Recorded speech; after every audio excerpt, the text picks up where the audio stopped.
My story is long and convoluted, but I feel like I need to put this on record for the fact. Like, I grew up in Pittsburgh, Pennsylvania, born January 23rd, 1990, and essentially born into a lot of fucking chaos.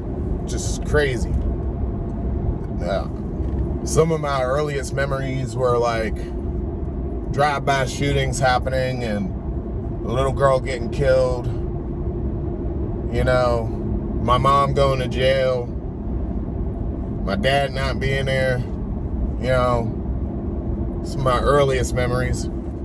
My mom beat me a lot until one day, I think I was like 7, I got in her face and I told her, stop hitting me. She was beating me with a belt, and I really didn't get her in her face, but I guess I did because I was almost as tall as her. But I told her, stop beating me, because if she didn't stop beating me, I would have beat her. I didn't say I was gonna beat her. I said, stop hitting me. And she stopped immediately.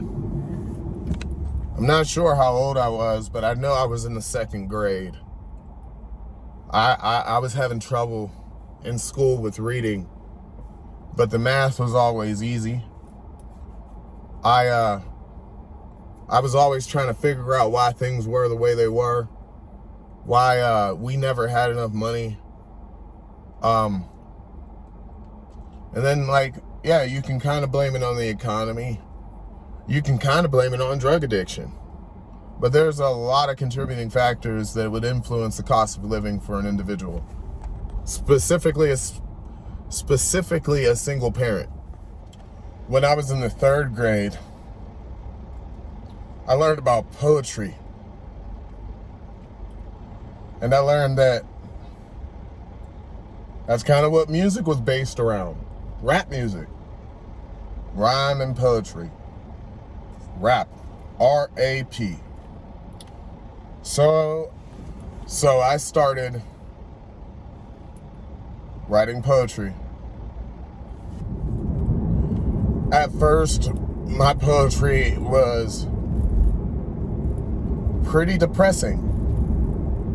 And I guess it scared my mother. And I noticed that. So I kind of stopped writing in that direction. But I was mad. Like, I don't really remember my mother hugging me except out of her own guilt. I don't remember my mother, you know, saying she's proud of me because of my grades, because of what I could do. But anyway, I learned music. I played instruments. I played the baritone tuba, you know, and yeah. You know, I was really angry because I feel like my mother wanted me to give her things that she isn't capable of giving herself. But then for me to figure out how to develop those things that she wants me to give her, I realized at the end of the day, it's basically money within the confines of our society. And essentially, she cannot provide me with the life necessary for me to provide her with the adequate life that she would like. But regardless of any of this, it's not fair for the child to provide for the parent as a child. So when I was a kid, I wanted to be a rapper. And I wanted to be a scientist. Yeah. And now it's 2025 and I'm 35 and I work in a steel mill, make 40 grand a year. And I really, really wish that was 50 grand a year. You know, 50 grand after taxes. That'd be great. But the fact of the matter is, you know, for me to make 50 grand plus after taxes, I need a bachelor's degree. So I'm like, all right, cool. I'll go back and get my bachelor's degree. So I got 3 out of 4 years left. But now I'm just like, this whole system is stupid. Like, so when I was in the 4th grade, I was like, you know, I really, really wish I could just be a poet and be a writer.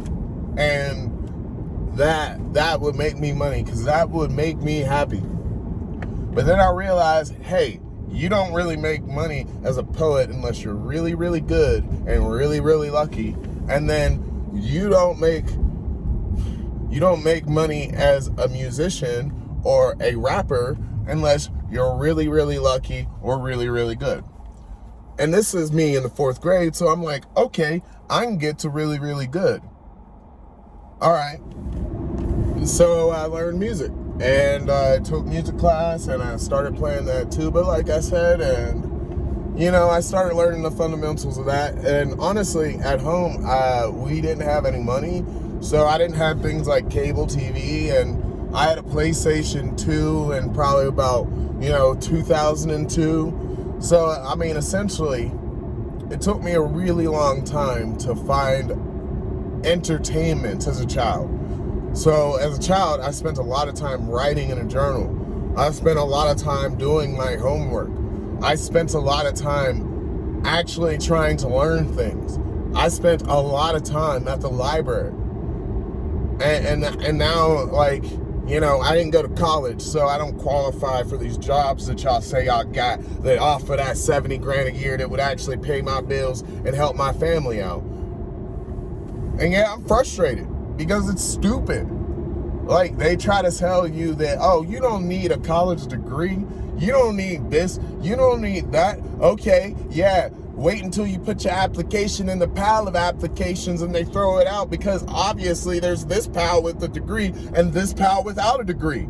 All right, that's an easy elimination. In any case, back to my story. So when I was a child, I wanted to be a poet, I wanted to be a writer, and I wanted to be a scientist. And I felt like the best way I could do that is to work hard, be good. So I did. Until, I was in the 6th grade, 7th grade. I think it was the 7th grade. And, they were like, what are you going to be when you grow up? And I was like, yeah, I want to be a musician. I want to be a musician because that would be fun. And then, they were like, okay, well, you should consider something else because you probably aren't going to make a lot of money being a musician. And I'm like, okay, cool. I'll pick a scientist field. So I picked the field of aerospace engineering. And we were at a time where, do a whole report on this, make a nice little project out of it, give an essay, talk about what an aerospace engineer is and whatnot. So I went into that and whatnot, and I learned a lot about aerospace engineering, a lot about, aeronautics and physics that I already understood because, I read and I learned things in encyclopedias and in books. And so it was really easy to do that report. It's really hard for me to talk about a fictional narrative. It's really hard for me to talk about a fictional narrative, but it's really easy for me to remember what was on this diagram, what was in this chart, what were these, methodologies, formulas, and equations for whatnot. Anyway, so aerospace engineering, I was like, I want to be an aerospace engineer when I grow up because essentially they make the most money, like straight up out of college, 100 grand a year. You know what they do though? They make missiles. They make bombs. They make war machines. I didn't want to do that. Around this time, we was in the Iraq war thing. It was right after 9/11 and whatnot. And I was on the internet a lot because I figured out that I could buy myself a computer and I could get my computer running and I could connect to a community outside of my family. And the more I did that, the more I gained a perspective of life that I feel like it is just like having the wrong perspective of life is what causes people to end up in poverty. Having the wrong perspective of life can put an individual who is 30 years old, really smart and capable, in a bad situation because they have a poor perspective on what their reality is and a poor perspective on what their world is, what America is, whatever. Like, the fact of the matter is, you need to be educated about what education is, and that's just flat out. Because if you don't understand something about education, you won't understand how to gain from that. You know, what can you take from the education? Not just a piece of paper that says I'm smarter than you, but what can you actually attain? And then, like Eminem said, you got to take the good with the bad. And that's flat out what it is. So we got to take what it is because we don't got no other alternative. All right, that's cool. So let's think about that a little bit more. In my senior year, I'm like doing my music thing. You know, I play drums. I'm in 5 bands senior year. I failed all of my English classes all the way up to my senior year. I have to make up a bunch of classes, but I'm like any other senior. I gave myself 3 music classes because I knew one thing. I can declare a major. I declared a major in my high school. They don't tell you you could do that. So you don't even know that you can have a focus. So you could go to school every day and have them have an understanding that you have a focus. Whereas you can't do that if you didn't know you could do that. So in any case, I had a nice little plan put together that I would go to an alternative school when I got out because I got myself adopted when I was 16 years old. Because I started going to church when I was about 11. And, you know, my mom smoked crack and beat me. And so it's like, what am I supposed to do? All right, so I went to church. And then I found people, and I found a different community. And I you know, those people from my church are my closest friends today. You know, and I don't even see them all the time. I see my family every day. But if I want to consider somebody a friend, it's those people that adopted me at that church. So the way I got myself adopted was I had a truancy case with the court system here. The local magistrate takes you to court, or the school takes you to court, not really you as a child, but takes your parent to court when the child doesn't go to school. So me and my mother went to the judge, and I was in therapy at the time, and I was talking to my therapist because, you know, I'm 15 years old about how I could get emancipated. And she told me that they do not emancipate males because they only emancipate females so females can get welfare in the case of them being pregnant. So basically, unless you can only get emancipated if you're pregnant and a female in the state of Pennsylvania. You know, it varies by state. But in any case, couldn't get emancipated. But what she told me is I could get adjudicated. And she told me that when I go see the judge, I should say I want adjudication. And so we went in front of the judge, and, you know, it's for the truancy. And the judge asked my mother, you know, why isn't he going to school? And she said, sometimes he doesn't want to go to school. He gets headaches and stuff and like that, whatnot. And then the judge asked me, son, why don't you want to go to school? And I told that judge I want adjudication. And he immediately ended everything. It was over. We walked out, went home. She knew nothing about anything. A couple weeks later, I get visited by a lawyer in my school, my attorney. So now I have an attorney, and it's the state of Pennsylvania representing me versus my mother. And push come to shove, the judge says, well, if you don't want to live with her, you got to figure out an adult to live with. And I told them that I already talked to some people at my church about it. And he told me, well, go get in contact with them. And I did. And you know, I got adopted, you know, by a family at the time. And I'm with them to this day. And if it wasn't for them, I don't know where I would be. Like, literally been on the other side of the country, and they gave me a plane ticket back to Pittsburgh, and I started all over, and now I'm here. But in any case, that's something that they don't tell you about, that you as a child can take your parents to court. It's called adjudication. They don't tell you that. Can't call the cops and be like, can I take my mom to jail? Can't do that. You literally have to call a lawyer. Like, if you as a child call an attorney, they get free consultations. But in any case, back to the story.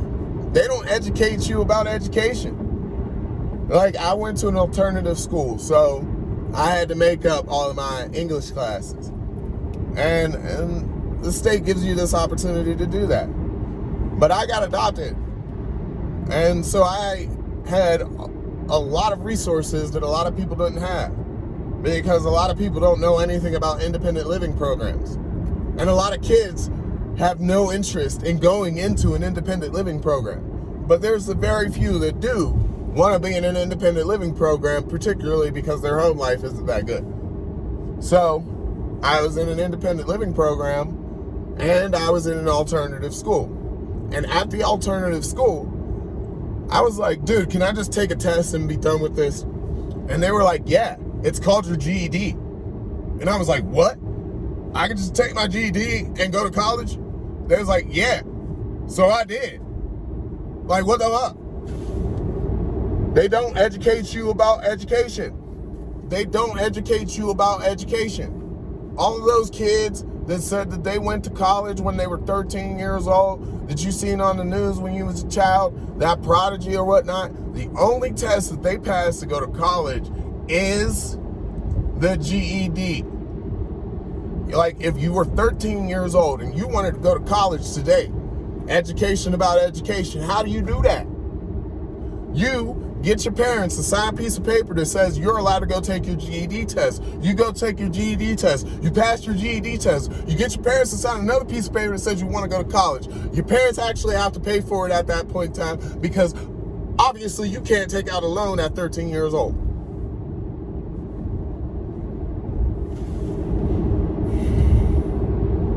Education about education. So I took my GED and I passed it, flying colors, 92 percentile, and I applied for colleges. Stopped going to school, finished my senior year in January. Got accepted into a lot of different colleges. I was at Allegheny Center Alliance Church, and within the Allegheny Church network, because it's a non-denominational church, but they had alliances, or they have connections with other churches, and I got a 75% scholarship to Nyack University. But this is my first reference to my trauma tax. I couldn't go to Nyack University. I could not go to Nyack, New York, and be separated from everybody I know, and go to a campus where I couldn't smoke a cigarette because I have PTSD. And, you know, I don't have many coping mechanisms. I don't have many connections to people. You know, I kind of go through this world looking for the new next best technology to literally help my PTSD, my anxiety. But that doesn't necessarily exist. So in any case, I went to CCAC, Community College of Allegheny County. And I went there for liberal arts and science. And I did that for a little while. That was the first time I learned something else about education. You can get paid to go to school. Like, you can't get paid enough to support a family. You can't get paid enough to support yourself. You cannot. Specifically, your freshman year.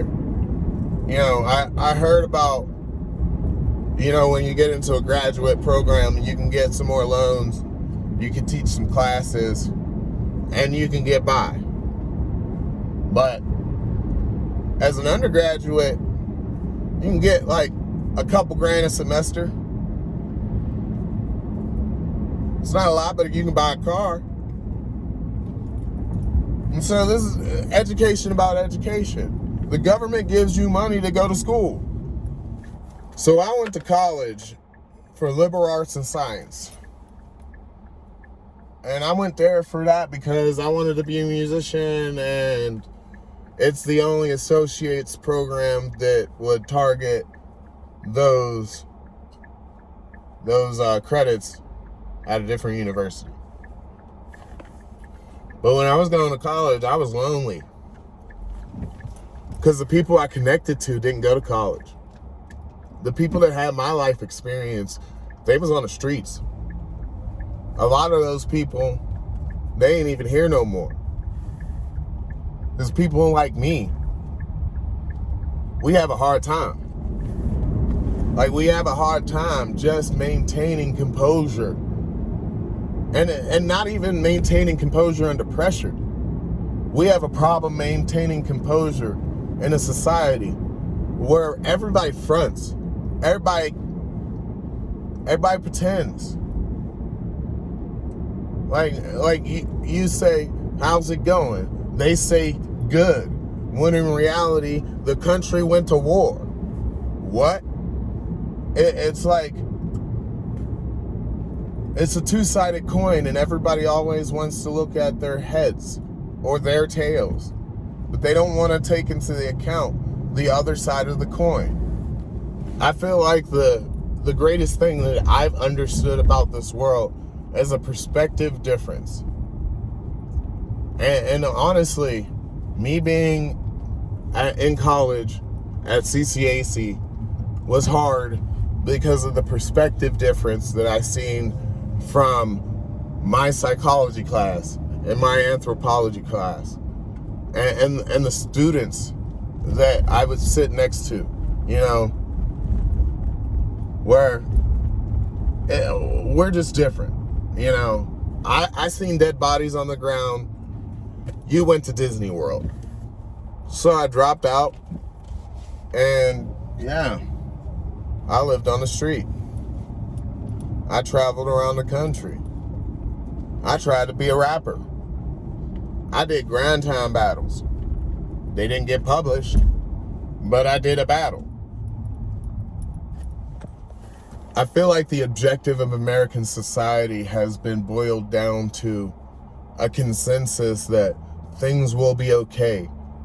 But things will not be okay if we don't take control of the ship. And then the other thing about it is, if we don't know how to drive a ship, you shouldn't drive a ship. Like, if I don't know how to fix my electronics, I shouldn't fix my electronics. If I didn't know how to do plumbing, I ain't gonna fix my toilet. But we got a society that don't give shit about how the proletariat works. Because that's what the proletariat is supposed to do, work. And the only way the proletariat gets ahead is more work. And then your society functions off of consumerism. And like, if consumers have no capital to consume, meaning if we have no discretionary spending, nothing works. Okay. I bet 90% of businesses fail because they target the consumer market, whereas the consumer market only buys consumer products on a whim. Whereas if you focus on a consumer good that is a necessity, you automatically reap proceeds and like indefinitely profit, because people are necessarily going to buy your product one day or another. And then perspectively speaking, our perspective is we only have our labor to trade, and if we need to trade more of our labor for more money, we don't necessarily have one source for that. So people have to get multiple jobs. And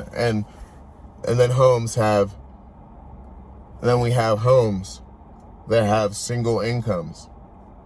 And then let's compare, let's stop talking about single parents, single mothers, single fathers. Let's talk about single incomes. Because all they say is a diversified income portfolio is how you're supposed to get ahead in life. But perspectively speaking, you can't develop a diversified you can't develop a diversified portfolio of income if you have no capital. Just because the mechanism exists in society to develop a secondary monetary source doesn't mean you have the opportunity to take advantage or leverage such mechanisms. And then for me, for example, I was 12 years old and I wanted to get a full-time job because I knew how to do physics. I knew how things functioned. I knew the operation of most mechanics because I researched them in books, and I couldn't. Why? Because I'm 12 years old and I can't work more than 6 hours a day, 3 days a week. And okay, that's cool. Can I get that? No. Okay, how do I escape my situation? You go to school and you work really hard. All right, cool. When do I escape the situation of poverty, though? When can I work harder? When? It's like you grow up, you graduate high school, you go to college, you graduate college, and then you get a job. So that's 12 years plus 4 years to get to the point where you can make enough money to not be below, the median income in America.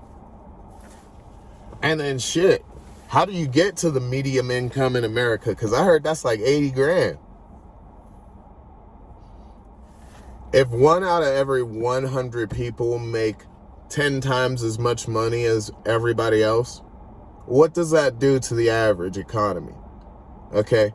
And then if 1 out of 1,000 made 100 times more money than everybody else in the country, what does that do to the average economy?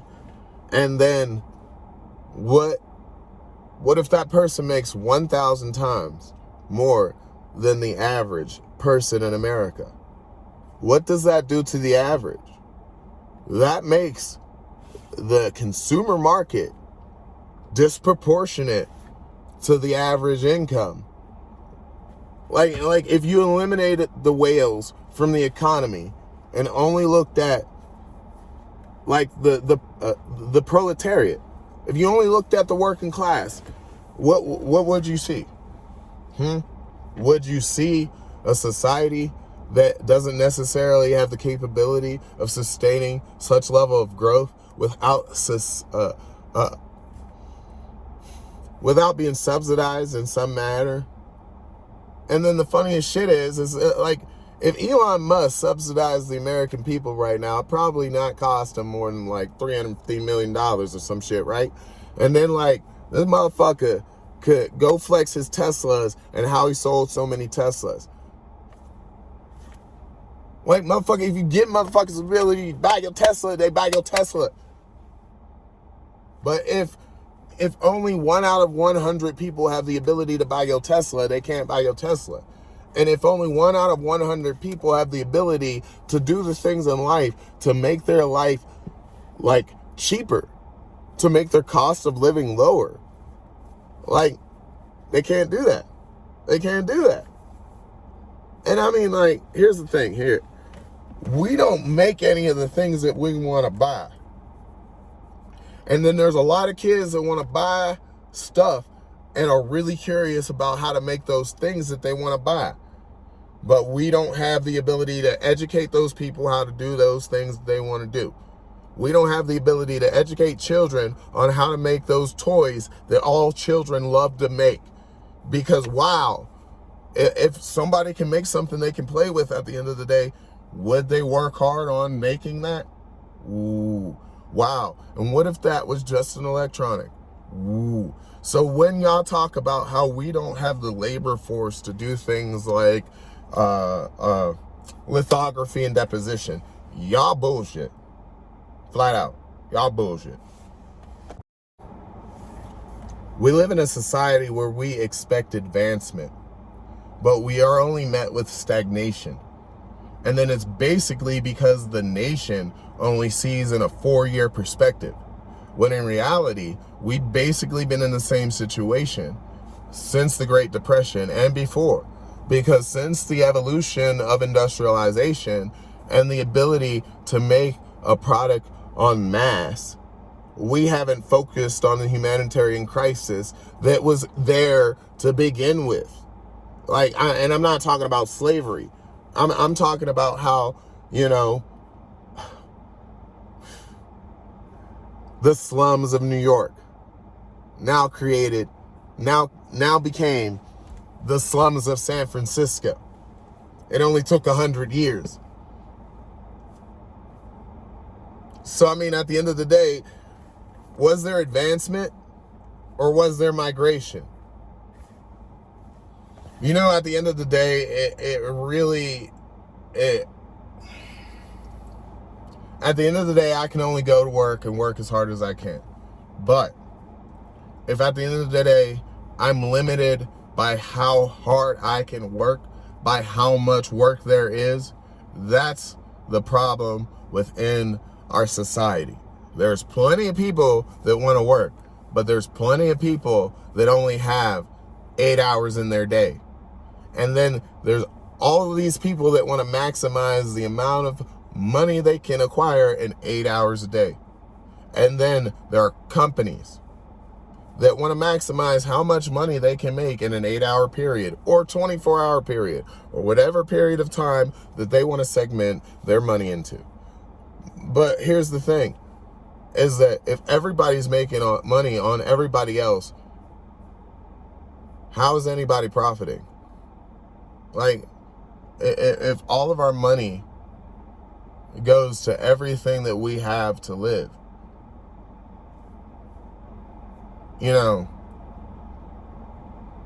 I feel fortunate enough to be able to figure out that diversified income strategy is the only methodology for overcoming our current society's framework. It just is a matter of capitalism. If you don't have capital in capitalism, you are at a disadvantage and will be taken advantage of. And we need to shift away from a society that stops taking advantage of the consumer and starts taking advantage of scientific advancement. And I'm not even trying to say that we need automated everything and then we need to give out the prevailing wage as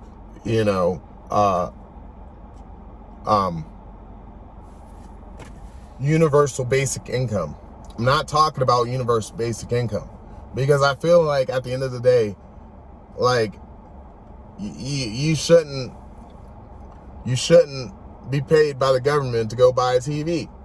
But at the end of the day, maybe they need to automate these food necessities and these housing necessities, because why do we have a crisis in these areas? I can go on and on and on and on about all of this stuff, because the whole time I was growing up, I was trying to figure out what the problem was. And then it seems like the problem is the money. But then at the end of the day, the money isn't necessarily the problem. The money is just a tool for exchange.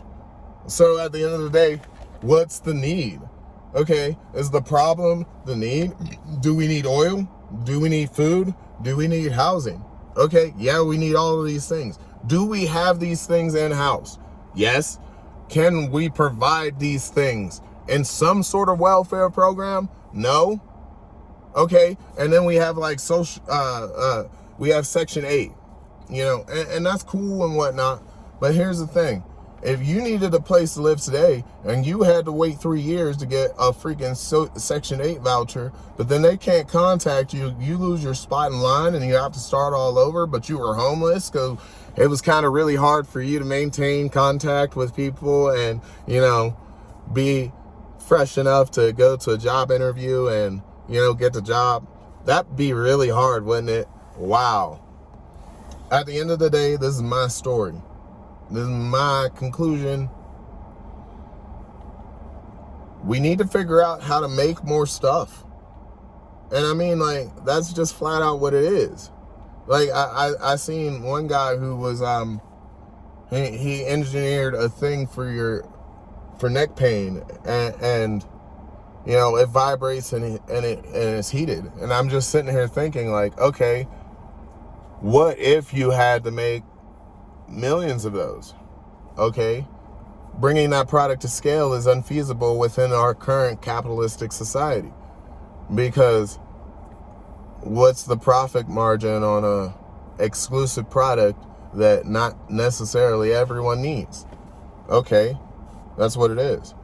But what's just crazy to me is if here's the thing. We got all these American companies that make all these American products manufactured in another country. We can't reverse engineer their process to make our products in our country with our designs. See, who's responsible at the end of the day isn't necessarily the government. Who's responsible at the end of the day is the companies. Because corporate profits can't be put before a corporate profit pool. Because if they have nothing to pull profit from, then they will not profit. If companies don't profit, citizens don't profit. If citizens don't profit, companies can't profit. And that's just what it is. And I mean, like, we talk about creating jobs. How about you create a labor pool for the advanced manufacturing techniques that y'all talk about, and then let's like reverse this whole train. Like how like America sells American products called an iPhone. We would just sell those to the rest of the world, and the rest of the world's money would come to us. Instead, the rest of the world's money comes to a certain few in this country and then circulates around the other economies around the world. It's like if you routed the pipe through the place you want water, the place would get some water. Look, I ain't doing this nothing but for laughs and giggles. At the end of the day, I need to start trying to be those first few things I wanted to be. One, a writer. I wanted to be a poet. And I know it. Because I can flow it. But anyway.